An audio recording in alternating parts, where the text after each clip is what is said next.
Sister Kema, you want to reduce the volume?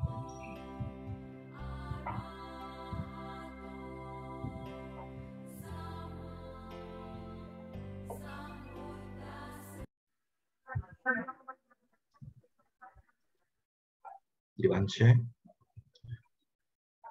Good morning. Suki Honto, brothers and sisters in the Dhamma. Wish you good morning. Wish you a pleasant day. Welcome to the third lesson, class number 3 of the Dhamma Cakka Pavattana Sutta. And today is the third class of the 4 class. And I'm glad that you are all here and continue to study the sutta together. And before we begin, we will do our puja. So let me share.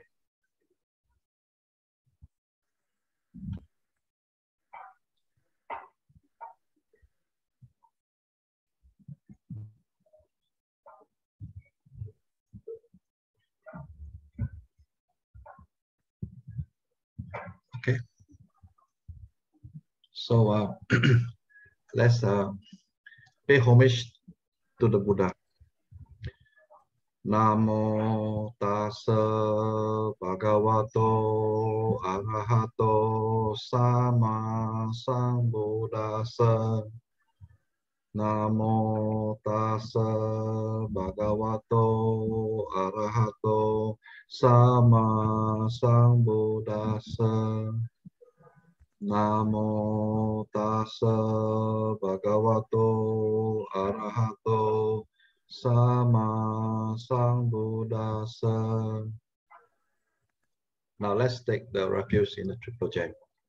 Buddhang saranang gacchami, Dhammang saranang gacchami, Sanghang saranang gacchami, Dutiyampi Buddhang saranang gacchami, Dutiyampi Dhammang saranang gacchami, Dutiyampi Sanghang saranang gacchami,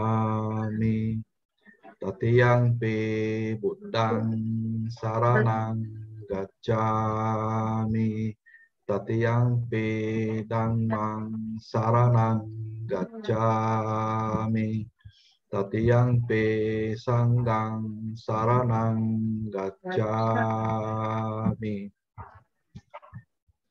Now let's take the 5 precepts together. Panatipata Veramani Sikapadang Samadhiyami. Adinadana Veramani Sikapadang Samadhiyami. Mukamesu Michachara Veramani Sikapadang Samadhiyami. Musawada Veramani Sikapadang Samadhiyami. Surameraya Majapamatatana Veramani Sikapadang Samadhiyami. Sadhu, sadhu, sadhu. So welcome again to this third class, and this program is brought to you by the Appamada Vihari Meditation Center in Penang. So now I see we have got about 68 people, but we're going to proceed. We're going to proceed as usual. We're going to watch the video, which is lesson number 3, and from there, then we'll have a discussion. Then Saleh will then turn up to take the final discussion, right? So let me see what happened in the last how to call it, in the last quiz. Let's see what happened in the last quiz.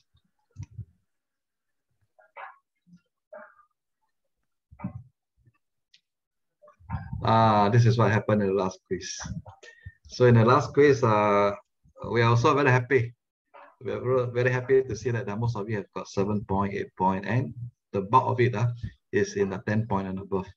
And we have got 11 people score 15 out of 15. This is fantastic, you know.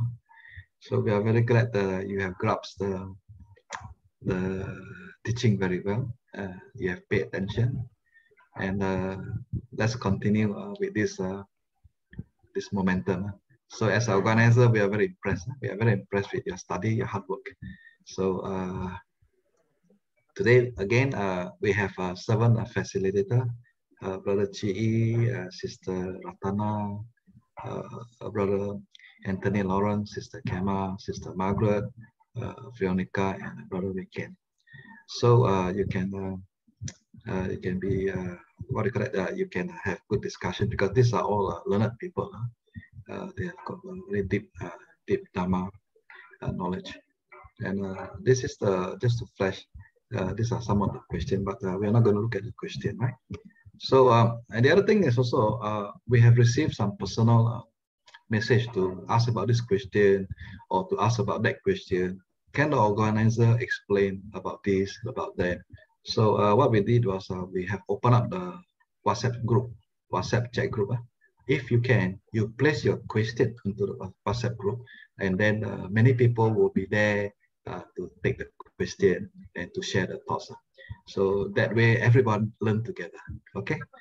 So I'm going to unshare and then get ready.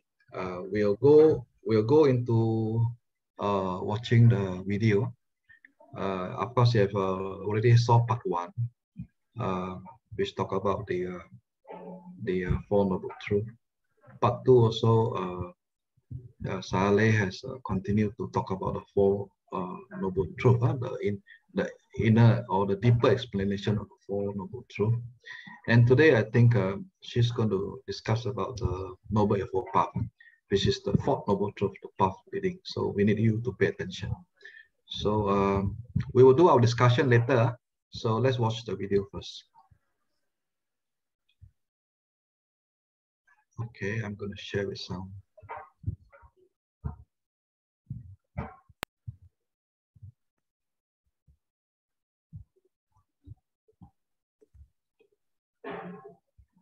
Yesterday, we talked about 2 types of right view. Mundane right view and supra-mundane right view. Mundane right view including believing in the karma and effect. Then all this like dana, sila, you know, and services, all these are siding with merit and ripen in the acquisition of becoming. It will bring you to another life. Of course, it's a good life, right? Either human life or deva life. Then the second is called supra-mundane right view. Supra-mundane right view is noble, belong to the noble one. Therefore, it's called noble. Undefiled. Undefiled means this right view does not tainted with craving for becoming. Example, dana. You see, dana, when we do dana, it is tainted with craving for some result. And that craving for becoming, the dana tainted by the craving for becoming or craving for result is called defiled. Although this is not like kilesa type of defilements, it's wholesome desire, but still it prolongs the cycle of rebirth. But the supramundane is undefiled. The only aim is to cut off the round of rebirth. When whatever he do, whatever done, wholesome deed he did, he pray for the attainment of Nibbana. Not for reborn in the heaven realm or human realm again, or not, or pray for become rich person, beautiful person, and so on. Therefore, it's called undefiled. Undefiled. That is supramundane, beyond mundane, and a factor of the path. So this supramundane right view is a factor of the path of Sotapanna, Sakadagami, Anagami, and Arahant. So it's also a investigation factor of enlightenment. Vichaya Sambojjhanga. We have 7 factors of enlightenment, Bojjhanga. So this right view is investigation factor of enlightenment. Vichaya Sambojjhanga. So before we reach the factor, before we reach the path of Sotapanna, Sakadagami, Anagami, and Arahant, we got to practice Vipassana first, right? Vipassana see things as they really are. What are the things they see? 5 aggregates. So Vipassana sees 5 aggregates as anicca, dukkha, anatta. This is also called right view. It is the forerunner of supramundane right view. Vipassana right view. Seeing anicca, dukkha, anatta is called Vipassana right view. Is still considered mundane right view, but is higher than the mundane right view.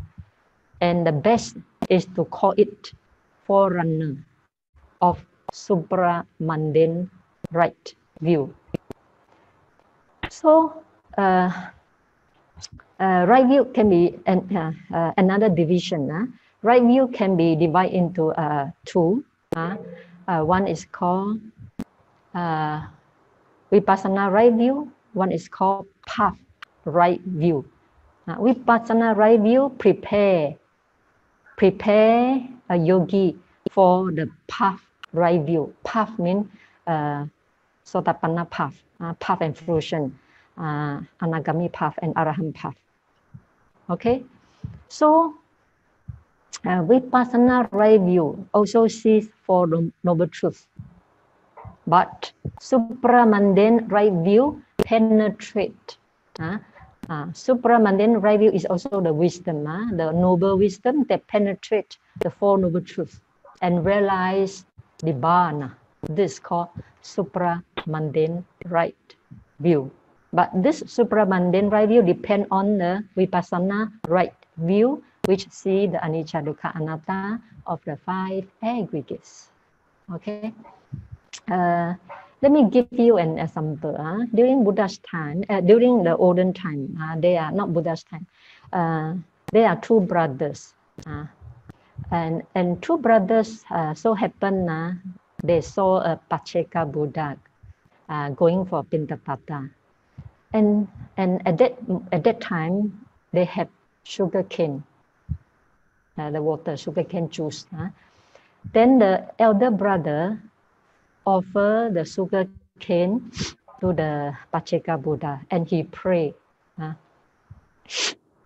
by this meritorious deed, idang me punyang nibbana sa pacayo hotu. By this meritorious deed, may this dana become a factor for me, become a conducive factor for me to realize Nibbana. This is what he prayed. Okay.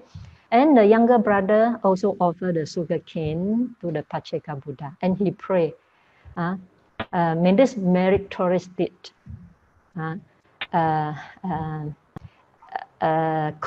become a conducive factor for me to enjoy life after life before attain Nibbana. So this younger brother is a little bit more greedy. He wants to enjoy life first before attain Nibbana. Okay. Then in this lifetime, the elder brother, because his aim is only to realize Nibbana, so he tried very hard, and finally he attained Nibbana in this very life. Of course, dana itself cannot produce attainment of Sotapanna, but it just his prayer, his desire, his when he offered the dana, he did not desire for wealth. He did not desire for reborn again and again, but he desired only for the realization of Nibbana. Therefore, in order to achieve Nibbana, dana itself cannot bring you to Nibbana, right? You got to practice samatha vipassana until the 5 faculties are balanced and the wisdom matured. Then you can attain supramundane right view, penetrate into the Four Noble Truths and realize Nibbana.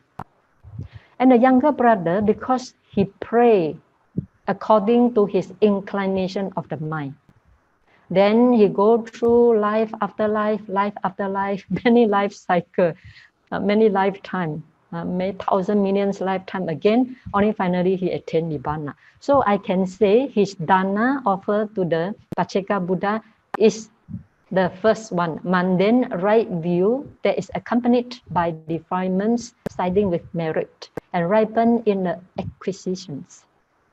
Okay? So this is the story that make you clear. What's the difference between mundane right view and supramundane right view? Okay. So after right view, then the second noble effort. Now we are talking about noble effort path. The first path is right view. The second is right thought. Samma sankappa. Samma sankappa. There are 3 thoughts of renunciation. When we say thoughts of renunciation, it doesn't mean that becoming monastic. It can be one becoming monastic. The one of the meaning is becoming monastic. But the real meaning of thoughts of renunciation is to renounce the sensual pleasure. Renounce the enjoyment of sensual pleasures. This is called thoughts of renunciation. Why? Why this thoughts of renunciation or right thought is under wisdom training? It's under wisdom training. Simply because the sensual enjoyment of sensual pleasures weaken your concentration, weaken your wisdom. You see a person who enjoys so much sex, enjoy so much alcohol and sensual pleasures, their wisdom are very weak. Their wisdom are so superficial. They don't have deep wisdom. Simply sensual enjoyment of sensual pleasures itself weaken the wisdom. Okay. And the thoughts of non-anger. Thoughts of non-anger, in other words, thoughts of loving kindness. Right? And third, thoughts of non-harming is thoughts of compassion. So these 3 are very. What's the different metta? Thought of non-anger and thought of non-harming. Or thought of metta and thought of karuna, compassion. Thought of non-anger or metta usually take a happy person as beings, as the object of contemplation, as the object for you to radiate your metta. And thought of karuna or compassion is thought of taking the suffering beings as object. Only then you can arouse the compassion. So this is the different metta and karuna. Okay. Because I still have very long thing to tell, so I'm not going detail for this right speech. So there are 4 types of right speech. Abstaining from abusive speech, abstaining from lying, abstaining from idle chatter, abstaining from divisive speech. All these are easy to understand by words. The next one, right action, samma kammanta. Abstaining from 3 unwholesome actions of killing, stealing, and sexual misconduct.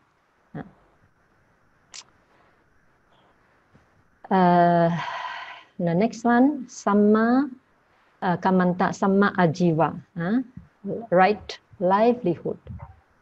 There are 5 under right livelihood.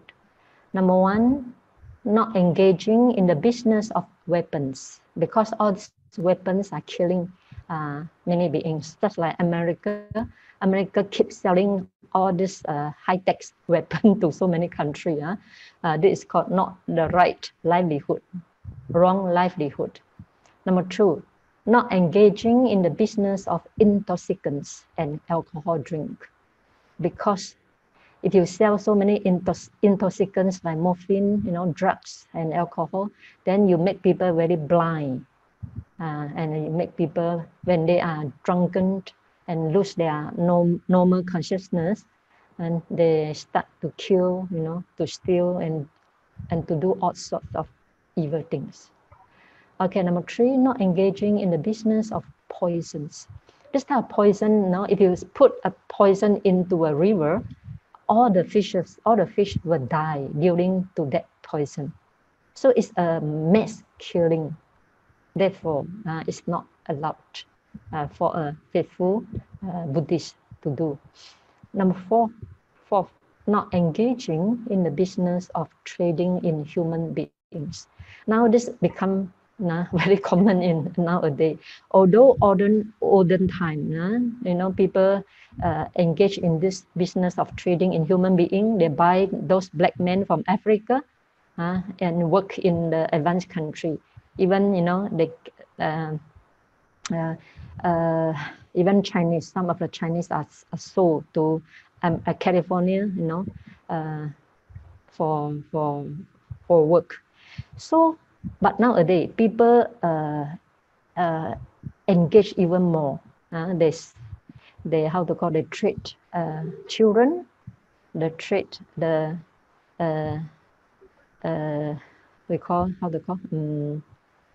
woman, to become a prostitute and so on. Okay, so that's called trading in human beings.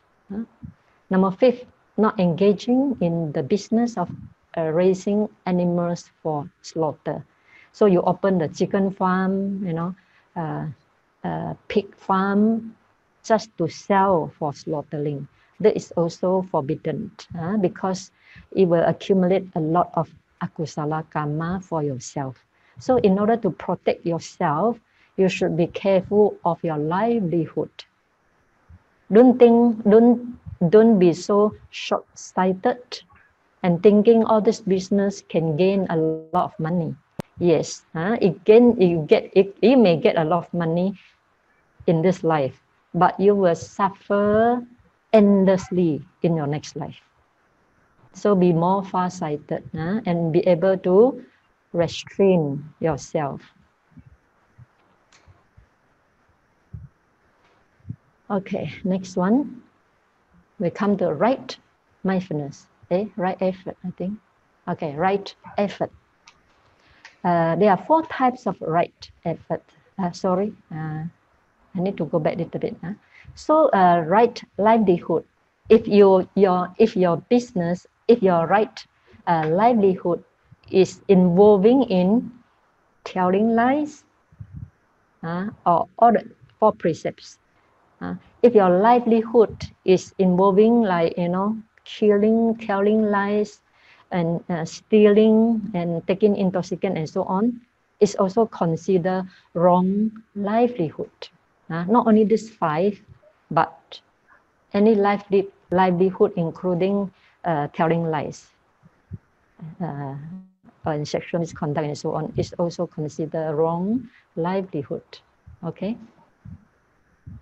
Okay, next factor is right effort, samma vayama. Okay, there are 4 right efforts. Number 1 is prevent the arising of evil that has not yet arisen. Okay, first we should understand, we should know, we should investigate from where that kilesas arise in one. Right? We have a lot of kilesa. Some are hidden inside, anuseya kilesa. we call latent tendency. Some kilesa has come to the surface. We call pariyutthana kilesa. Some kilesa has after coming to the surface, that kilesa has been performed, coming out as a bodily action or verbal action. So we should investigate from where that kilesa arise in oneself. If you investigate this question, you easily can get the answer. The kilesa arise from the eyes, from the ears, from the nose, from the tongue, from the body, and from the mind. For example, your eye sees the beautiful beings or beautiful things, then immediately lust arise, right? So lust arise due to eye contact with pleasant and agreeable visible object, right? Similarly, your ear. When abusive words come to contact with your ear, then you feel very angry. So the anger arises due to having the ear come to contact with abusive word, and so on. And the mind can think whatever. You think of the past unhappy happening that make your anger to arise again. You think of past happy happening that makes your attachment to arise. So therefore, the kilesa or defilements or the evil state of the of things come from the six sense bases. When they come to contact with six sense object. So once you understand defilement arise due to the contact of six sense bases with the six sense objects, then you know how to do, how to prevent the defilement arise from the eyes, from the nose, from the tongue, from the body, right? Okay, then how can you prevent? How to do? Now you already know the cause for the arising of defilement. Then how to prevent? Is by guarding your eyes, guarding your nose, your ears, your tongue, your body, and your mind. How to guard? I close my eye, I don't want to hear anything, I don't want to eat anything, I don't want to touch. And then I stop my thinking. That's impossible, right? So how to prevent? Then come to the practice of Buddha's teaching, guarding the sixth sense door by focusing the mind on one meditation subject. This is called Gochara Sampajana, a clear comprehension of posture, or clear comprehension of domain. You keep one meditation subject, your domain. Let's say anapanasati, mindfulness of breathing. So whatever you do, even you are walking, your eye do not see here and there. Your ear you do not let loose your ear. You do not let loose your eye. You just concentrate on your breathing. So when you see, you cannot see very clearly. When you hear, you cannot hear very clearly, because your mind is mindful or concentrate or focus on your breathing. This is called guarding the sixth sense door. Doesn't mean you close all the eye door, ear door. No, you close your mind door. You focus on your focus on one meditation subject. Then you close the physical door already. And your mind also, by focusing on one subject, meditation subject, your mind will not go wild, will not think of the past unhappy or happy experiences. In this way, you can prevent the arising of evil that has not yet arisen. If you let loose all the sense door, I tell you, all types of kilesa will come into the eye, ear, nose, tongue, body, and mind. Okay, so why we call right effort? Because in order to guard your sixth sense door by constantly putting your mind on one meditation subject, this really needs effort. Without effort, your mind let loose very easily. So when the mind goes somewhere else, then you need the effort to pull the mind back again. And when you go to the ear, want to hear pleasant thing, want to hear music, then you got to exert effort to pull the mind back to your meditation subject. Therefore, it's called right effort. Right effort to guard your sense door in order to prevent the arising of evil that has not yet arisen. Okay, number second.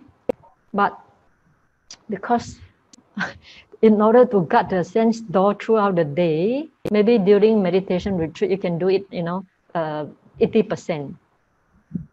No, but out of the retreat, maybe you can't do it at all. Then evil there has already a reason, right? Because you let loose the six sense spaces, then the evil arise in you. Then what to do? You have to arouse your effort to eliminate it. For example, anger has a reason in you. Somebody abuse you without any reason. Then anger has a reason in you. Then at this time, you got to arouse the effort. Keep trying to remove that anger. There are two ways.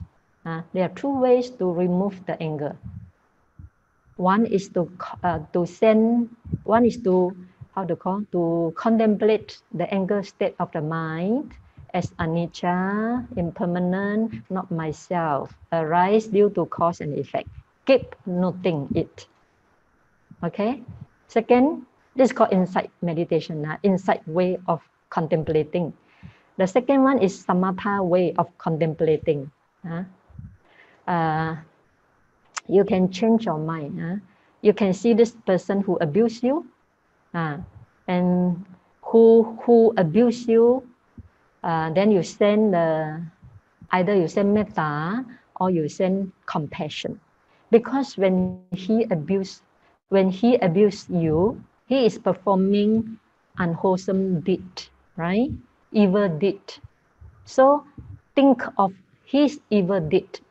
Instead of thinking you are hurt by him, you think, oh, he has performed an evil deed to abuse me.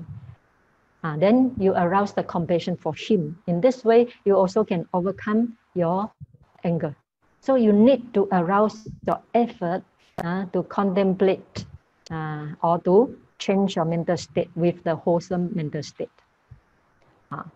And another example, when your mind is obsessed by lust for opposite sex, then you should arouse your effort to eliminate that lust by contemplating, by seeing the body, your body and his body or her body as skeleton, or as made up by impurity of 32 parts, like head hair, body hair, lung, spleen, urine, feces, pus, saliva, blood. You like all this thing or not?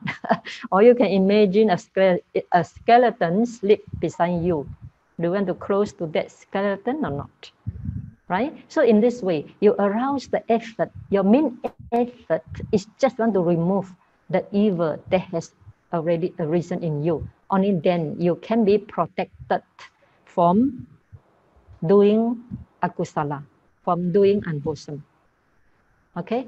Number 3 is generate wholesome mental state that have not yet arisen. So whatever mental state they have not yet arisen, for example, you have not yet practiced metta, not yet practiced upekha, equanimity. So you should generate, for example, when somebody bully you, or then you try to be equanimous. So you generate the wholesome mental state that have not yet arisen, that is equanimous. So practice equanimous. Whatever gain and loss that happen to you, you generate, raise your effort to become equanimous to whatever happened to you. This is called number third type of right effort. Generate wholesome mental state that have not yet arisen. Okay. Number 4, bring to fulfillment a wholesome mental state that have already arisen. Sometimes, let's say we practice metta, not yet reached jhana. So then you continue arouse your effort, right effort, to practice continuously in order to attain higher state or attain jhana. Or when you practice vipassana, you know you see anicca, dukkha, anatta of your feeling, of your mental state. Then you try again and again until you can fully see anicca, dukkha, anatta of whatever arising until you attain sotapanna, stream enterer. This is also called right effort to bring to fulfillment wholesome mental state they have already arisen. Of course, the highest fulfillment is become arahant, but this long way to go. Okay, so these are the 4 right effort. If we have this right effort, we make progress very fast. Simply we cannot have this type of right effort, then our progress become very slow, because kilesa will hinder our way. From time to time, this kilesa arise, that we don't have the right effort to prevent, to stop it, then we are carried away by the kilesa. Therefore, our progress becomes very slow. Okay, next, right mindfulness. So we see how Buddha explained right mindfulness in the Noble Eightfold Path. According to Majjhima Nikaya 10, Mahasatipatthana Sutta, Buddha said, "Hey monks, herein monks, a monk lives contemplating the body in the body. He lives contemplating feeling in feelings. He lives contemplating consciousness in consciousness. He lives contemplating mental objects in mental objects. Ardent, atapi, clearly comprehending, sampajano, and mindful, satima. Okay, having overcome covetousness and grief in this world." So, in another word, what is right mindfulness in the Noble Eightfold Path? Precisely the 4 establishment of mindfulness, which I have already explained during the first talk. Okay. Look at the last one. Right concentration, samma samadhi. Or right tranquility, right concentration, samma samadhi. According to the sutta, right concentration is first jhana, second jhana, third jhana, and fourth jhana. But the commentary also explain upachara samadhi. Upachara samadhi means excess concentration or neighborhood concentration to jhana concentration. Very close to jhana concentration is also considered right concentration. Okay, so if you want to know how to attain concentration, you can read my book, Mindfulness of Breathing. I explain it up to concentration, or you can read my book, Unraveling the Mystery of Mind and Body, where I explain how to achieve jhana from anapanasati, or you can listen to my talk. Okay, so now we finished the Noble Eightfold Path, the 8 factors of the path. Okay, and this Noble Eightfold Path can be divided into 3 trainings. One is called morality training, sila sikha. Number 2 is concentration training, samadhi sikha. Wisdom training, panya sikha. Okay, so although we always start with the morality training, which is right speech, right action, and right livelihood. But we must have the understanding without right view, whether it's mundane right view of karma and its result, or or the right view about Four Noble Truth. Buddha say in the Sutta Majjhima Nikaya 117, Buddha say right view come first. Because when you have the right view, you know what is right, what is wrong. Only then you can have right speech, right action, and right livelihood. If you do not know what is right, what is wrong, your speech cannot be right, your action cannot be right, and your livelihood cannot be right. Therefore, having right view is very important to lead your bodily action and verbally action. Okay? And so we start practice morality first in order to make the growth mind little bit more subtle.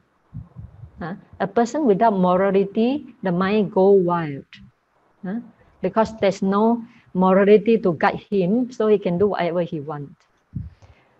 When the mind become more subtle, then you practice concentration, concentration training. And when you practice concentration training, doesn't mean that samadhi or samatha alone. According to the Satipatthana Sutta, you practice 4 elements. It's also concentration practice. Okay, so when you practice concentration, you need right effort, attapi. You need attapi, right effort. Right effort, and also the 4 right effort I mentioned. Effort to prevent evil things from arising. Then effort to discard or remove the evil has already arisen, and the effort to do more good things, and bring the effort to bring fulfillment of good things. So you need this right effort, and also effort to be mindful constantly. When you come to the meditation practice, you need effort to be mindful from moment to moment. When you can be mindful from moment to moment, then you will have right mindfulness. Your mindfulness will not lapse here and there. There will not be any gap in your right mindfulness. Without effort, your mindfulness will lapse here and there. Okay? So with the right effort and right mindfulness, then you develop right concentration. For example, anapanasati, when you're breathing in, breathing out, the mind goes somewhere else. Then you have the right effort to pull the mind back to the breath. And then breathing in, breathing out, the mind go out again. Then you have the right effort to be aware that the mind has gone away. Then you arouse the right effort to pull the mind back again to your breathing. This is called right effort. So when you constantly arouse the right effort, then your mindfulness will well established on the breath. When the mindfulness is well established on the in-breath and out-breath, then you develop deep concentration. You develop concentration, and that concentration is called right concentration. So when your concentration reach a deep state, your concentration become deeper and deeper, then you can put aside the concentration and move your mind, shift your mind to discern the 5 aggregates, either your feeling or your 4 elements, or your state of mind, whether it's angry mind, pleasant mind, or not so sorry, angry mind or concentrated mind or restless mind, and so on. Then when you keep awareness or mindfulness on whatever arising, whether it's body, feeling, or mental state, or your 5 hindrances, and so on, then you will gradually see it's anicca, impermanent, dukkha, and anatta, non-self. then you develop a right view. Right view that understand whatever formation is impermanent. Being oppressed by constant arising and ceasing is dukkha. Dukkha means empty of happiness, empty of controlling entity, right? Then you got the right view, right? And when you have the right view, you from this vipassana right view, then you move on to path right view, supramundane right view. Okay. Then one question you may ask, why right thought under the right view? Why right thought under the wisdom training? So from here you can see a person who has wisdom also show that a person is free from thoughts of sensual desire. Because I have said, thought of sensual desire block or weaken the wisdom. So right thought, the first right thought means thoughts of renunciation, right? So renounce the sensual enjoyment. That conducive for development of wisdom. That conducive for training of wisdom. Okay, and also anger and cruelty is also a hindrance to wisdom. So a person who has wisdom also developed thought of metta, thought of compassion. Okay, so these are the three training. The Noble Eightfold Path can be divided into three trainings, and this three training is guided by right view and also end up with right view. Start with right view, start with mundane right view, and end up with supramundane right view. Okay. Okay, now we have finished the all four noble truths. Number one is called dukkha satcha, the truth of suffering, and the second one is the origin of dukkha, samudaya satcha. Okay, so these two, dukkha satcha and samudaya satcha, the first one and the second one, is cause the evolution of the round of existence. We call vata. It evolved dukkha satcha. What is dukkha satcha? Birth, aging, sickness, and death, and clinging to the five aggregate is dukkha satcha, right? And samudaya satcha is origin, is craving, craving for becoming, craving for sensual pleasures. So these two evolve the round of existence, of evolution of the round of existence. It makes the cycle of rebirth go round and round, now endlessly. Therefore, we call vata. Okay? And the third noble truth, nirodha satcha, and the magga satcha, the path, noble eightfold path, called magga satcha. So nirodha satcha, the cessation of suffering, and the path leading to the cessation of suffering, these two help us to go out of existence. Because when you practice magga satcha, the path, the noble eightfold path, then you reach nirodha satcha, you reach cessation of suffering. When you reach the cessation of suffering, which is nibbana, then you go out of existence.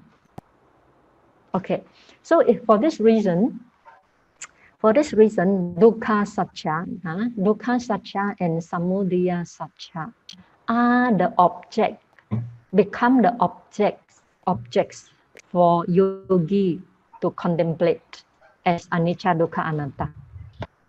Right? So, five aggregates and the craving, these two become the object of contemplation. So as a yogi, what you contemplate contemplate the truth of suffering. You contemplate the origin of suffering.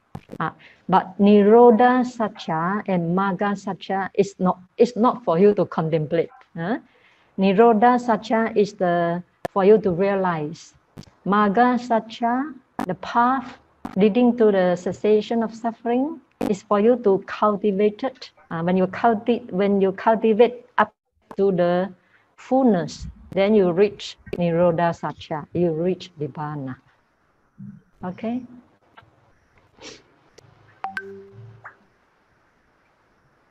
Okay, then regarding this Four Noble Truths, Dukkha Satcha, the Noble Truth of suffering, is the effect. We come to this world, right? We come to this world with 5 aggregates. Then, because having the 5 aggregates, we have the aging, sickness, and death, and so on, separation from loved one, cannot get what we want, and so on. So that is the effect. It's the result. An effect or result of what? Nothing can arise without cause. Therefore, a practitioner needs to investigate or trace the cause of the arising of 5 aggregates. Then this cause is called Samudaya Satcha, the origin of suffering, which is craving. So Samudaya Satcha is the origin or cause. Okay? Then the Magga Satcha, number third noble truth, which is cessation of suffering, is also cause. Magga Satcha is the path leading to the cessation of suffering. That is the cause. Then when you walk the path to the end, complete the path, then you reach the Nirodha Satcha, cessation of suffering, which is the effect. Okay, so from here you can see the Four Noble Truths is also dependent origination. It's also one type of dependent origination. It's also one type of cause and effect relationship. You should understand Four Noble Truths in this way. Okay, I think let us stop for a while. Then we will continue 10:30. Or we can continue 10:30. Okay. Okay, brothers and sisters in the Dhamma. So I hope you enjoyed listening to Sally. She has emphasized a lot on the Magga Satcha, which is the Eightfold Path. So now, before I send you to the breakout room, I also want to introduce to you another facilitator, Brother Tisilim. Can you just say hello to everyone? Because just now I forgot to introduce him. Namo Buddhaya. Sekian brother and sister. Yeah. So now we will go to the breakout room. I think we got more than half an hour. And I have also WhatsApp to you the 5 questions, which you can find it in the WhatsApp group. So those are the questions that you will discuss with your facilitator and try to express, try to learn as much as possible. This is called Sutta study. So we have to learn what the Sutta have taught us and how are you grasping the Sutta with a real sense of understanding. So the facilitator will be there to guide you guys. Okay, so we will come back to the main hall about 2 minutes just before 10:30. Saleh will come in, right?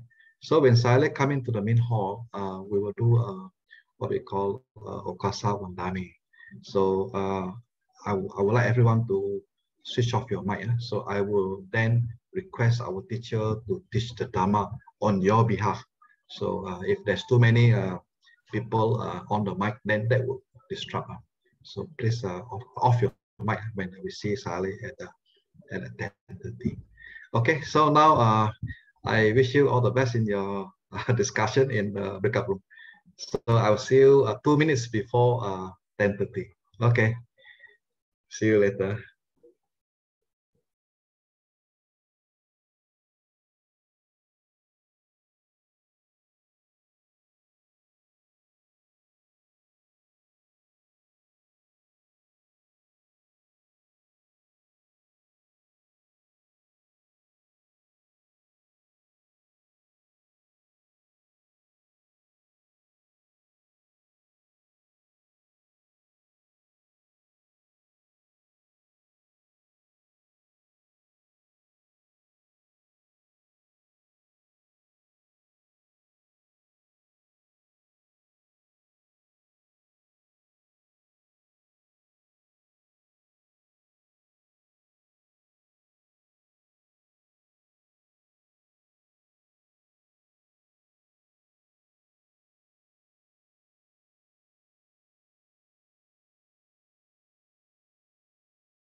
So is she able to make you? She needs to come back. She needs to come back to this main room to make me a co-host. Okay. Yeah. No pressure. It's fine. Yeah.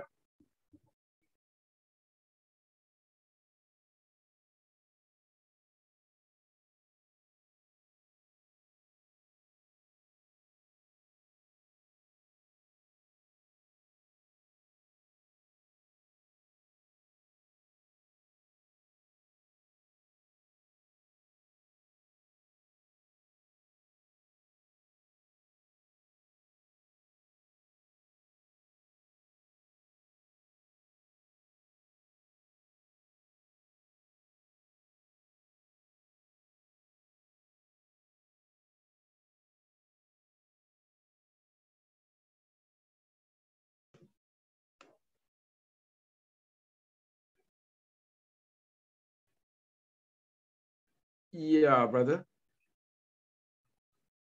You're muted, brother. I think I cannot leave also. Because if I leave, I get out of the entire system. That's why I sign back again. So I see. I just tell her we go on without having you as a co-host. Yeah, it's fine. Yeah. No need.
Bumi ini diciptakan Tuhan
Saleh, you're here. Good morning.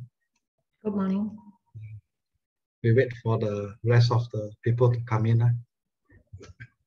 We have about 70 people today. 70 or 70 something. Oh no, 81, sorry. And we have broken into 7 classes, 7 backup rooms.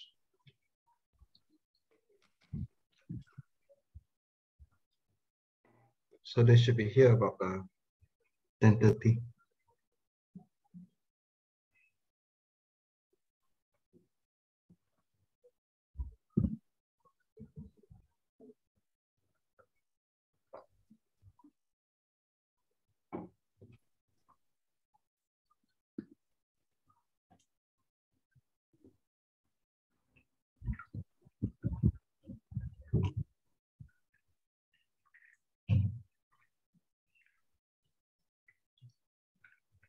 Hello everyone, welcome back to the main hall. So let me see if everybody is here. Okay, everybody is here now. I'm also glad to say that Saleh is in the class. So let me do the request for our teacher to teach the Dhamma. Saleh, on behalf of the class, we like to invite you to teach the Dhamma. Okasa Wandame Aya Dutiyampi Okasa Wandame Aya Tatiyampi Okasa Wandame Aya.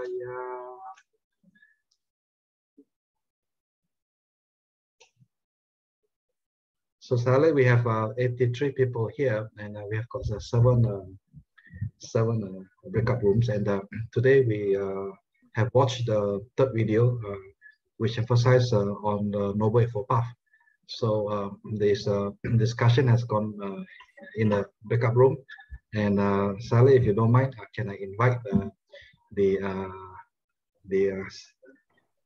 facilitator to ask the question and we see the answers? Sure. So can I invite Brother Lim from room number 3? Brother Lim, if you could unmute yourself and please proceed with the question, and then invite your participant to share their thoughts. Namo Buddhaya, Vandami Siale, Sukianto, brothers and sisters. Today is my first time facilitating in this Cakka Sutta. So I was so engrossed in the discussion, okay, and in the first 10 minutes, okay, I thought there were only 6 participants because that was right in front of my screen. And later when I reconfirmed with the participants, they said, no, Brother Lim, we have 13 participants. Oh my goodness. So, but anyway, we managed to get everybody to come in, okay, and the discussion was very vibrant, okay, and almost everyone participated, okay, and we did not manage to finish all the 5 questions, so we focus on 2 questions. The first question we focus is, what do you do to guard your 5 senses? Okay, and this will be presented by one of the participants, Sister Su Chen. Sister Su Chen, please. Firstly, can we go to question 2 right away, or do we do question 1 first for other group? Question 2. Okay, I just present on question 2. Our discussion is Please introduce yourself first. Yeah. This is Sister Suchen from Selangor. Okay, when we discuss question 2, our finding is we not that our sixth sense best when come into contact with the sixth sense objects. That's where we really have to guard our five sense doors.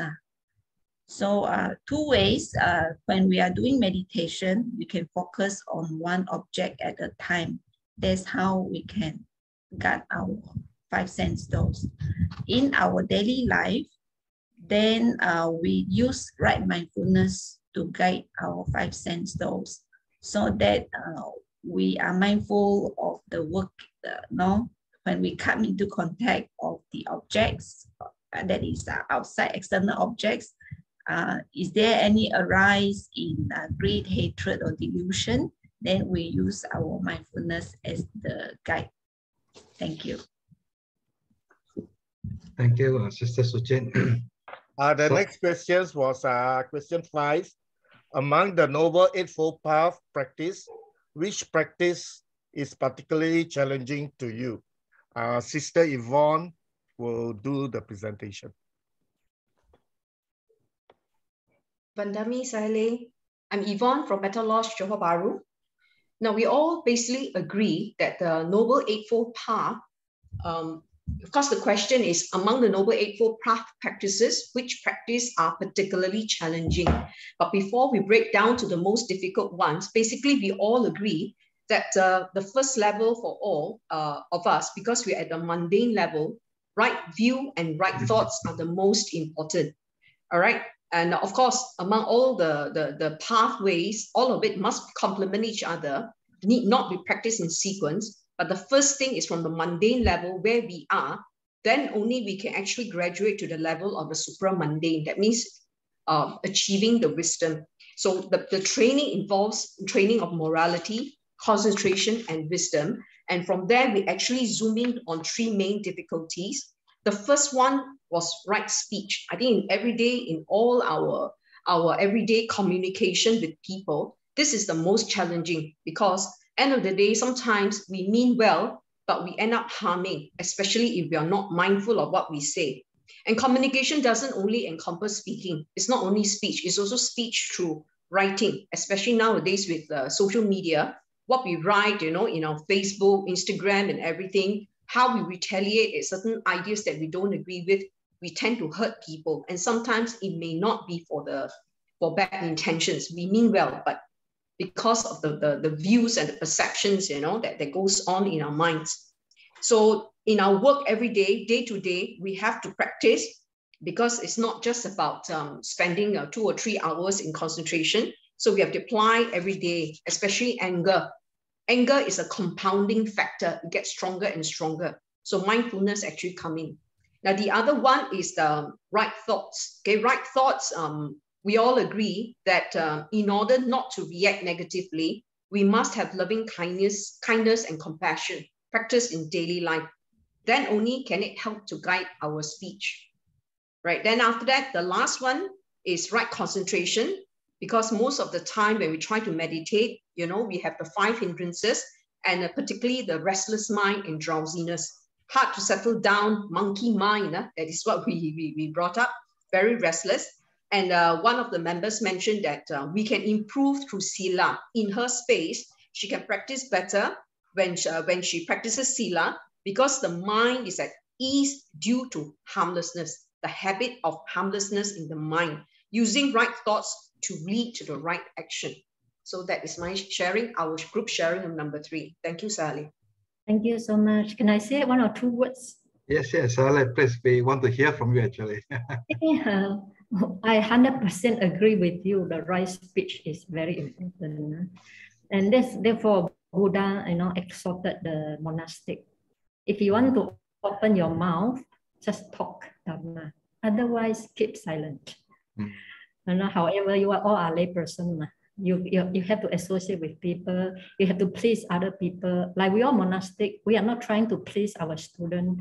What we tell according to the truth, and we don't go like not lay person like to like that in order to achieve their goal. But we monastic are not like that. I have been trained in monastic. You know, since I ordained, I stay in the temple, only associate with those great teachers.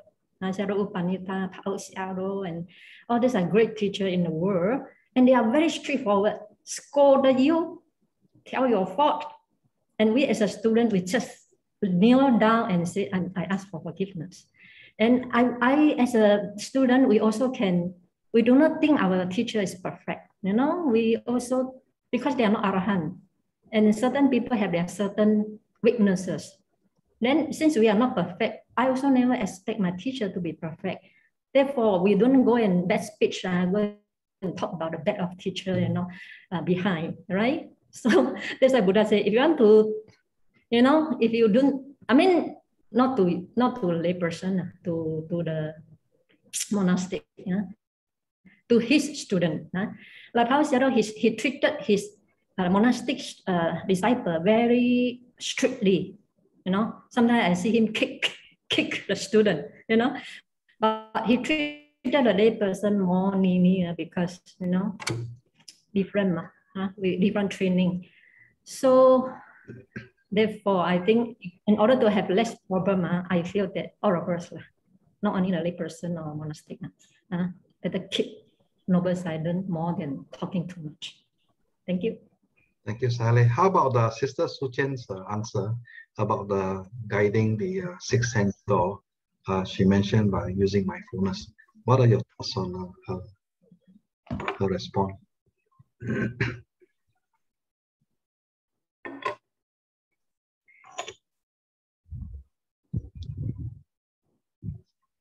Saleh, you want to comment on Sister Suchen's? No. If I have something to comment, I will speak. Okay. Otherwise, right. I 100% agree with you. Okay. Thank you. So can I call the next facilitator, Brother Waiken, to proceed with your group discussion? Brother Waiken, Group 7. Yes, Group 7. Yeah. Thank you, Brother Bucks. Yeah. Namo Buddhaya. Good morning, brothers and sisters. Good morning, Saturday. All right. So we shared a few questions in the group discussion. So and a few of them, the sharing is all very great. So we can't share everything. So I'll invite Sister B to share her answer and her thoughts. So the question is, wait, let me look for the question. Yeah. Okay. So the question is question number 5. Yes. Question number 5. Among the Noble Eightfold Path practices, which practices are particularly challenging for you? Among the Noble Eightfold Path practices, which practice is particularly challenging for you? So that's question number 5. All right, Sister B, you can unmute yourself and share your thoughts. Morning, everybody. I cannot really pick whether which. Please introduce yourself first. Yeah, so I'm from Singapore. I can't really answer that question straight, like I shared in the. The main reason is because when I first started to study this Noble Eightfold Path and then to understand it, initially I thought it's by sequence, but then as I study further, I realized that the path is just only a figurative expression. In the ultimate sense, I felt that the 8 steps actually signified 8 mental factors, which is so important.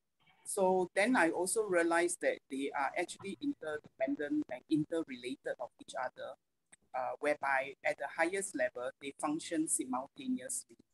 So they are not to be followed and practiced as in numeric order, like 1, 2, 3, 4, 5, 6, 7.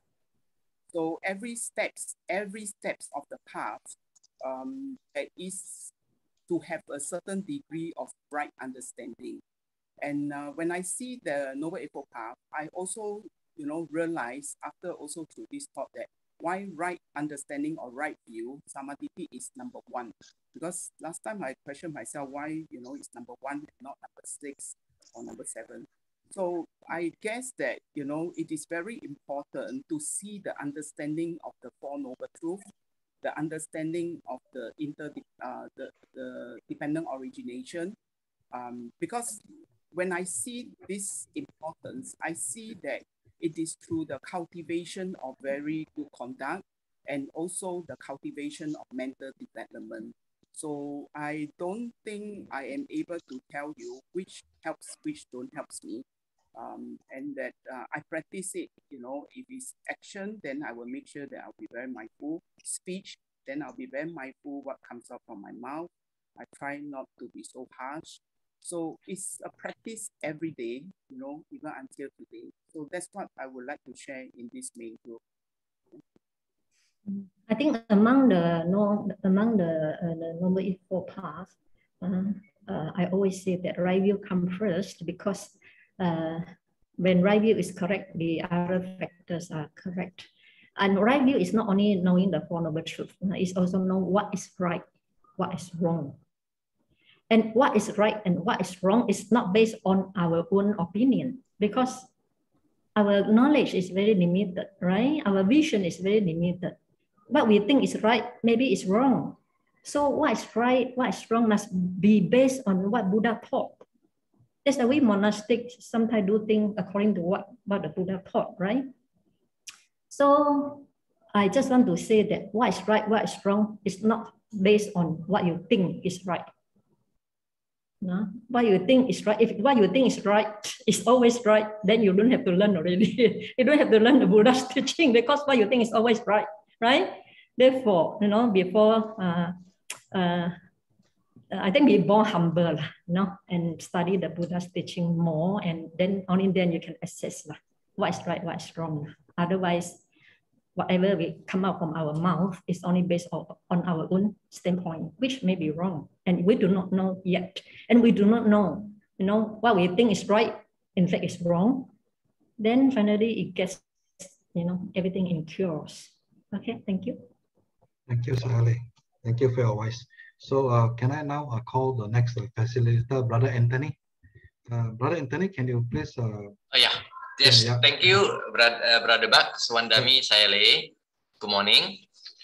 Yeah, in our group, we have discussed. Okay, maybe I will invite Sister Ming Hui to say about the question number 1, please. Okay, good morning, Saleh and brothers and sisters. Sorry, let me look at question number 1 again. You are Malaysian from Singapore, right? Yes, that's right. Or ex-Malaysian now in Singapore. Thank you, Saleh, for remembering. Yeah. Okay, so just now when we talk about how can we practice right effort in our daily life, I just shared quickly here that for me, I try to do meditation or mindfulness practice daily as far as possible. Actually, what I didn't mention just now was after attending last year's year-end retreat by Sayale, it was also another pivotal point for me, especially the word atapi, which after a while I forgot the word, and then today when I heard the talk again and the word came back, I was like, oh yes, atapi. But I think the point of practicing is this: when we want to have right effort in daily life, it means that even when things get difficult, then we would like to be able to have that guarding or the elimination of the evil, etc. But when we're in the thick of emotions, in the thick of life, it is very difficult for us to remember and command that presence of the mind. That's the reason we must set aside time for formal practice. The formal practice is a bit like training our mind muscles when we don't need it, so that when we need it, it's there. Or rather, training the breath when we don't need it, so that when we need it, it will arise for us to have that pause and that presence of mind. So it's really about, daily practice. Oh, and one more thing I shared was, it's very easy for us to feel like criticize ourselves if, let's say, the meditation doesn't go right. But actually what I have learned is that it's very important to practice with kindness to ourselves, that there is no right or wrong. It is training. So training means we just begin again and again. Yeah. Thank you. I also want to share one point, how, about this right effort in daily life. Sometimes, although you arouse the effort to remove the emotion that had been stirred, right? And yet still cannot. One of my own way, is that I will not meet with this person first for a period of time, because now if I see her, the emotion is stirred up again. So if I can have keep a distance from this person for a period of time, then I have plenty of time to cool down and to think over what is happening and to find out, the real solution. That's why it takes some time.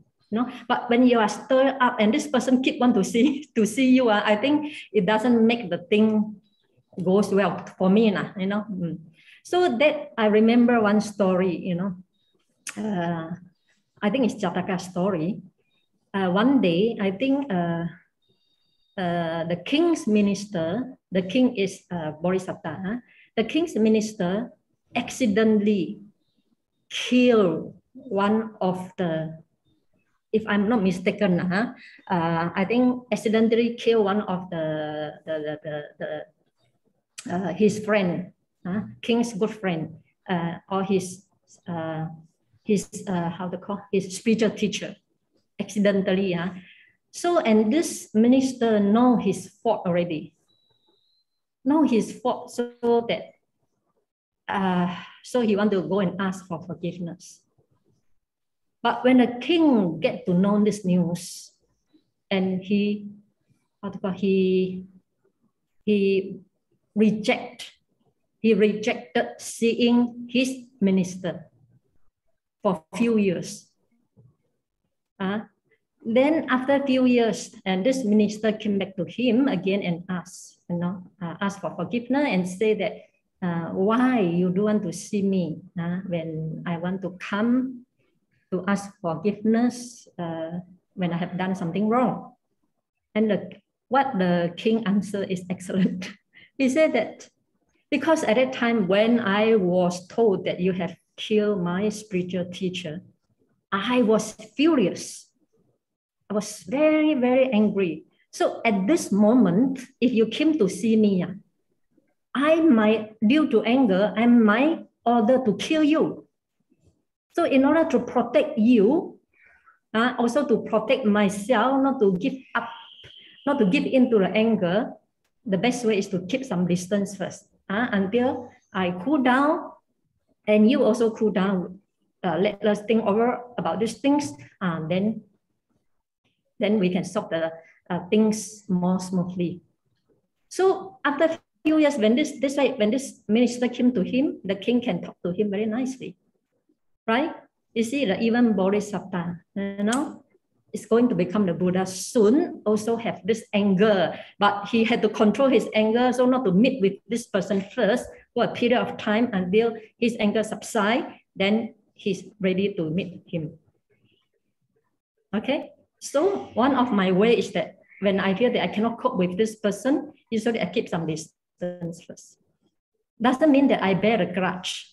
Doesn't mean I bear a grudge. It's just that I feel that, cool down myself first, and give time for the other party to cool down and let the other party think what he do is correct or wrong. And I also must give time to myself to think what I do is correct or wrong.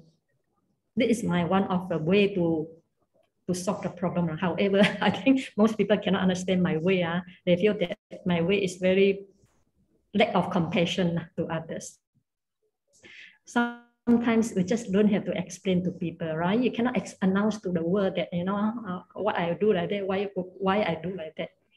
People understand you, then they understand you. People don't understand you, just let it be. Okay, this is my point of view. Okay, that's all. Thank you, Sally. So I'd like to call Sister Veronica.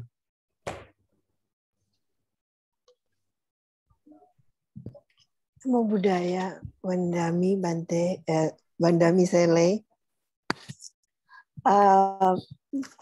Our group have discussed all of the 5 questions, So I think I will choose the one that has not been discussed yet.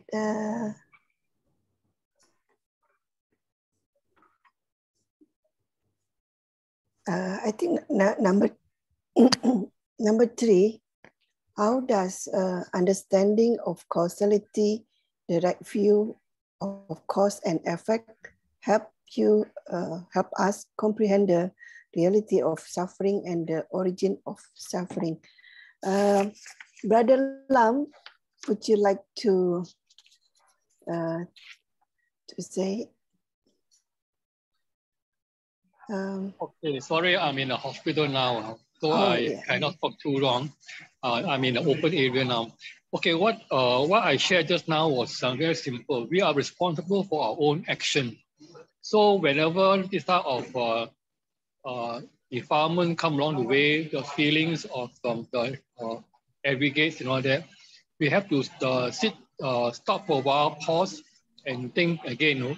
Are we going to go into something unskillful or skillful, wholesome or unwholesome?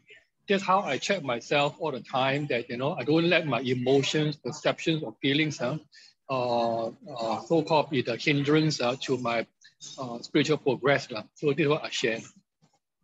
Thank you. Thank you. Sister Veronica, do we have another question? Okay. I think the number 1, how can we practice right effort in our daily life? Sister Nikki, would you like to share? How to practice what? The practice right effort in our daily life. Brothers and sisters, I'm Nikki from Selangor. Okay, as you know, I'm a housewife with kids, so the right effort is so hard for me to practice daily because kids are driving me crazy nowadays, especially with MCO, they are all at home. So, but the lucky thing is that when I go through, I approach Buddhism in a very open mind. Therefore, I realize that the right effort that I need to do is I always ask myself, please know the situation than your feelings, because every time I am driven by the emotions in myself. So therefore, I was always tell, okay, now the situation, I have to see what is it, okay? Tell my mind, okay, I don't jump to conclusion, I don't get my feelings into it, and especially my perception. Therefore, it's true that meditation, I started meditation recently, and it really helps me a lot, especially when I'm concentrating to my breathing and all. And it helps when I'm in that situation with my kids. I always say, okay, 5 minutes, I have to practice on the breathing before I confront them first. So it really helps me. I always ask myself to stay calm, and please don't jump to conclusion. That's the thing. My perception, my thoughts, the right thoughts, the thoughts it's very, very hard. That's why I know when Sayale said today that we have to start with the right view. I totally get it now. It's always the right view, yes.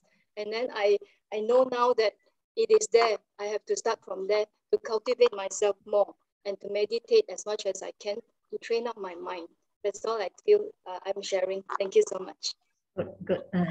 What I mean, the right view is that if we have, full understanding of Buddha's teaching, we try to teach ourselves first before teaching others, and we do whatever we do, we try to follow the teaching of the Buddha, not follow our own opinion. Only then I think we can practice Noble Eightfold Path more fully. So here I just want to say that,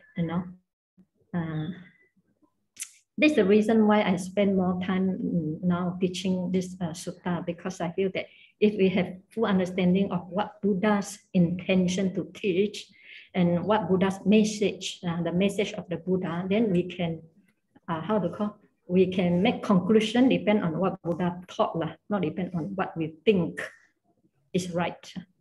So therefore, in order to get the right view, you have to spend a lot of time really understand what the Buddha taught me. Okay. I think the time is almost up already, right? We have one more group, if you don't mind, Saleh. Can I call Sister Ratana?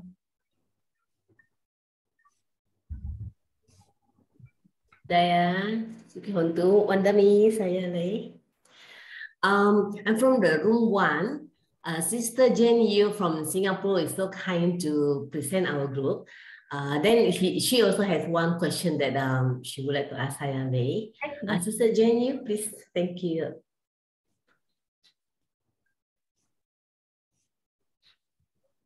Please unmute, sister.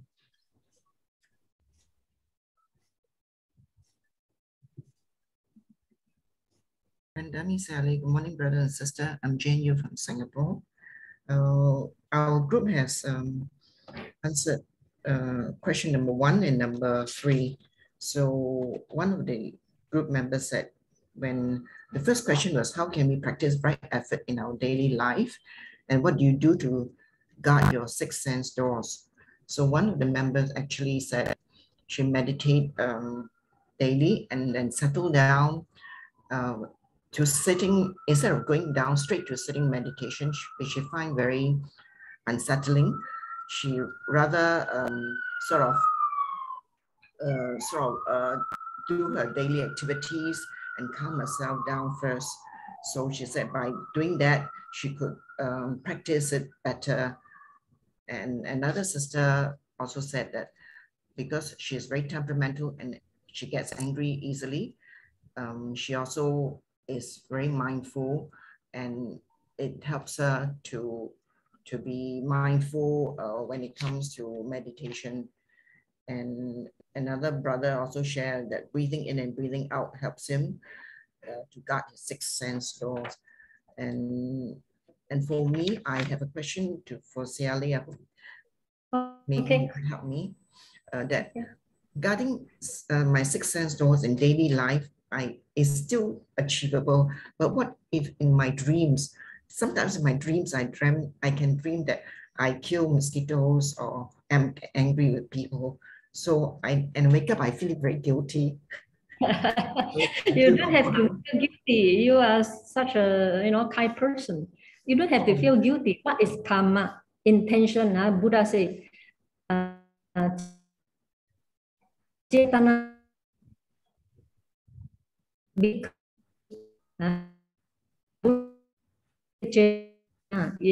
So in a dream, you don't have the dream, right? But if you attach to that, it become unwholesome. So you treat that dream as a dream with intention, because you are not conscious at that time. Why should you feel guilty and make yourself feel miserable? Because I thought I'm not good, my training is not good enough. Even in my dream, I should be compassionate. Wow. You should accept your own weaknesses.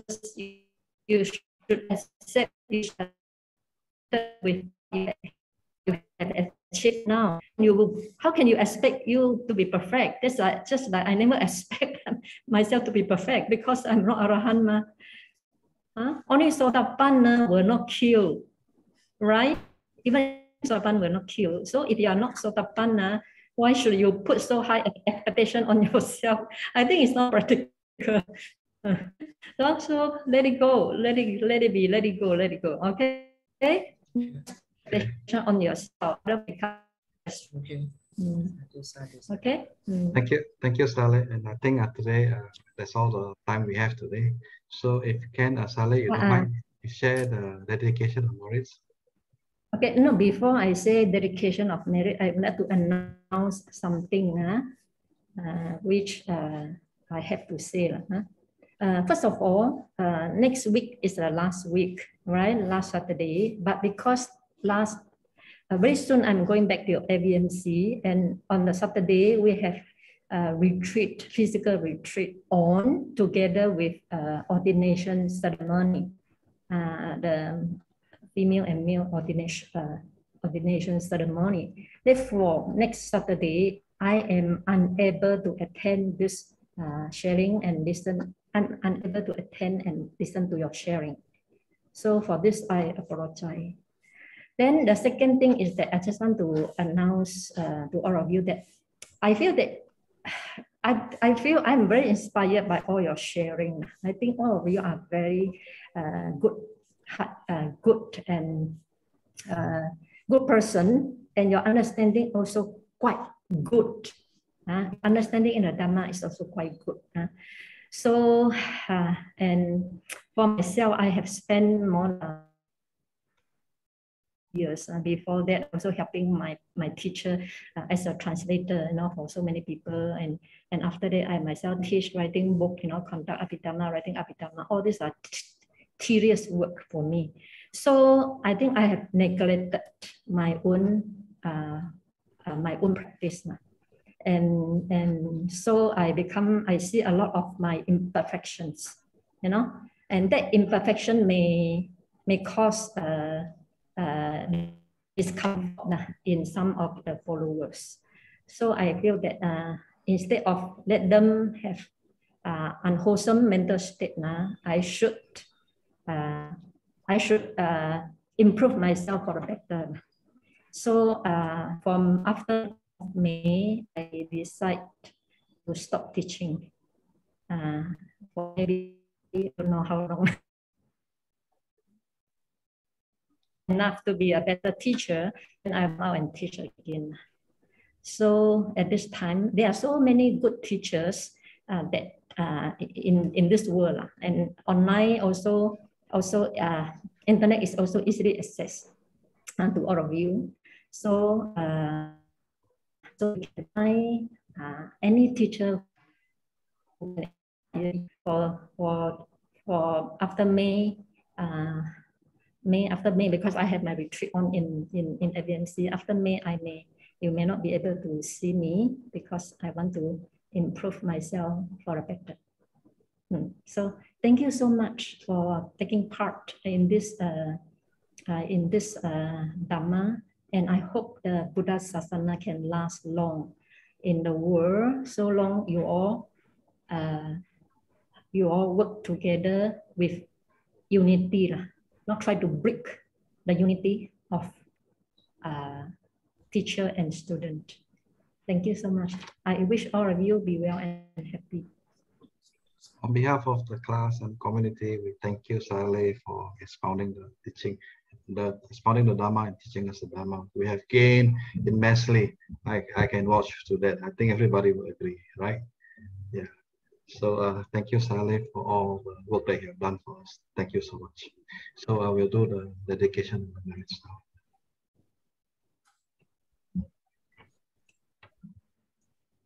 So let's fold our palms together. Itavata jannehi sampadang punya sampadang sabbe deva sabbe bhutta sabbe satta anumodantu sabba sampati siddhya. Idang me punyang nipanasa pacayo hodu mama punya bagang sabasa tanang bajeni te sabe me samang punya bagang labantu sadu sadu. May all of you be well and happy and progress in the spiritual path. Thank you, Saleh. Bye-bye. Thank you, Saleh. Thank you, Saleh. Thank you, Saleh, everyone.